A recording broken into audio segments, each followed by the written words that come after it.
प्रधानमंत्री नरेंद्र मोदी आजकल विकसित भारत की गारंटी देते फिर रहे हैं और वो कह रहे हैं कि मोदी की गारंटी का मतलब है गारंटी के भी पूरा होने की गारंटी। लेकिन मोदी की गारंटी का मतलब है बेरोजगारी। मोदी की गारंटी का मतलब है पढ़े लिखे युवाओं में बढ़ती बेरोजगारी और मोदी की गारंटी का मतलब है देश के युवाओं के लिए नौकरियों के लिए दर दर भटकने वाली एक भीड़ का तैयार हो जाना। हम ये बातें हवा में नहीं कह रहे हैं बल्कि आंकड़े इस बात की गारंटी दे रहे हैं। मोदी सरकार के विकसित भारत की पोल खोलने के लिए देश में बेरोजगारी पर एक चौंकाने वाली रिपोर्ट सामने आई है, जिसके मुताबिक भारत के कुल बेरोजगारों में 83% नौजवान हैं। वही नौजवान जिन्हें पीएम मोदी अच्छे दिनों का वादा करके सत्ता में आए थे लेकिन उनके लिए कुछ किया नहीं। वही नौजवान जिन्हें राम नाम की एक धुन थमा दी गई है, राम नाम का लॉलीपॉप तो थमा दिया जा रहा है लेकिन अपनी जिंदगी बेहतर बनाने के लिए रोजगार नहीं दिया जा रहा।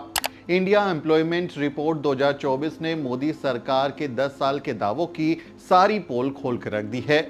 यह रिपोर्ट इंटरनेशनल लेबर ऑर्गेनाइजेशन और इंस्टीट्यूट फॉर ह्यूमन डेवलपमेंट ने जारी की है और इस रिपोर्ट के मुताबिक देश के बेरोजगारों में 83% युवा हैं, यानी जितने बेरोजगार हैं उसमें 83% सिर्फ युवा हैं। आईएलओ की रिपोर्ट में बताया गया है कि बेरोजगार लोगों में शिक्षित युवाओं की हिस्सेदारी बढ़ी है, यानी लोग पढ़ लिख रहे हैं लेकिन उनको नौकरियां नहीं मिल रही। भारत के कुल बेरोजगार लोगों में साल 2022 में 65.7% शिक्षित युवा रहे, जबकि साल 2000 में ये हिस्सेदारी 54.2% थी, यानी मोदी सरकार के राज में ये बढ़ गई है, करीब 66% हो गई है, जबकि सन 2000 में ये 54% के आसपास थी। यानी मोदी राज में युवा पढ़ लिख कर डिग्रियां तो ले रहे हैं लेकिन उन्होंने उनकी नौकरी उनको मिल जाए ऐसा कोई काम नहीं किया, उनको नौकरी नहीं मिल पा रही और साल दर साल ये बेरोजगारी का आंकड़ा बढ़ता ही जा रहा है। रिपोर्ट में बताया गया है कि देश में माध्यमिक शिक्षा के बाद स्कूल छोड़ने की अभी भी काफ़ी ज़्यादा दर है, यानी बहुत सारे जो छात्र हैं वो 10वीं के बाद आगे पढ़ाई नहीं कर पा रहे और वो पढ़ाई लिखाई छोड़ देते हैं। खासकर गरीब राज्यों में और हाशिए पर रहने वाले समाज यानी कि दलित, आदिवासी, पिछड़े और अल्पसंख्यक वर्गों से आने वाले युवा सबसे ज़्यादा बेरोजगार हैं, क्योंकि इसका असर सबसे ज़्यादा उन्हीं पर पड़ता है जिनके पास विशेषाधिकार नहीं है, कोई प्रिविलेज नहीं है और उनके पास बुनियादी सुविधाएं भी नहीं हैं, वो ज़्यादा इसका शिकार हो रहे हैं। मोदी सरकार उन्हें ना नौकरी दे पा रही है और ना ही नौकरी मिलने का भरोसा दे रही है। बस उनको मुफ्त राशन का एक इस तरह से बना दिया गया है कि हम 80 करोड़ लोगों को मुफ्त राशन दे रहे हैं, यानी उस राशन पर निर्भर बना दिया गया है कि वो इतने बेचारे गरीब लाचार हो गए हैं कि वो जिंदा रहने के लिए उस राशन पर निर्भर हो गए हैं। ऐसा समाज वो बना रही हैं। आलम यह है कि या तो युवा सोशल मीडिया पर रील बनाकर खुद को बेरोजगार फील करने से बचने की कोशिश कर रहे हैं या फिर एक एक वैकेंसी के लिए हजारों लोग आवेदन कर रहे हैं। आप देखिए कि कोई भी वैकेंसी निकलती है, एक पोस्ट होगी, 10 पोस्ट होगी, हजारों लाखों कैंडिडेट वहां पर उसके लिए आवेदन करते हैं। रही सही कसर हिंदू मुसलमान की चक्की में जनता को पीस कर पूरी कर ली जाती है।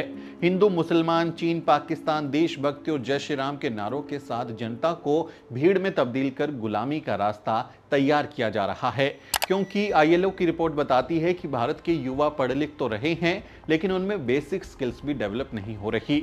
रिपोर्ट में भारत के युवाओं में बुनियादी डिजिटल साक्षरता की कमी के बारे में बताया गया है। इस वजह से उनकी रोजगार की जो कहीं की पॉसिबिलिटी है, क्षमता है, उसमें रुकावट आ रही है। बताया गया है कि 90% भारतीय युवा स्प्रेडशीट में मैथ्स के फॉर्मूले लगाने में असमर्थ है, यानी वो एक्सेल सीट में, स्प्रेडशीट में मैथ के फॉर्मूले तक नहीं लगा सकते।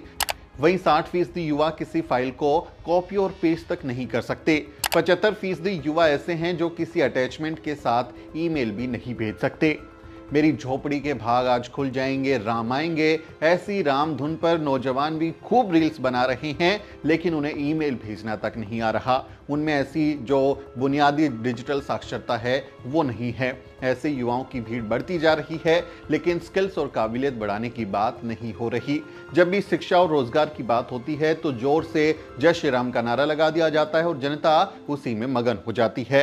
रिपोर्ट बताती है कि भारत में महिलाओं के लिए काम करना किसी चुनौती से कम नहीं है और युवा पढ़ी लिखी महिलाओं को तो नौकरी पाने में बहुत दिक्कतों का सामना करना पड़ता है। इसलिए वर्कफोर्स में जेंडर गैप साफ साफ देखा जा सकता है।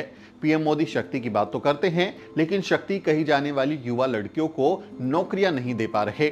इस बारे में वो कुछ नहीं बोलते, वो ये नहीं बताते कि क्यों पढ़ी लिखी लड़कियों को नौकरियां नहीं मिल पा रही। हाँ, चुनाव में मोदी की गारंटी के नाम पर फिर से जनता को अच्छे दिन आने का सपना जरूर दिखाया जा रहा है।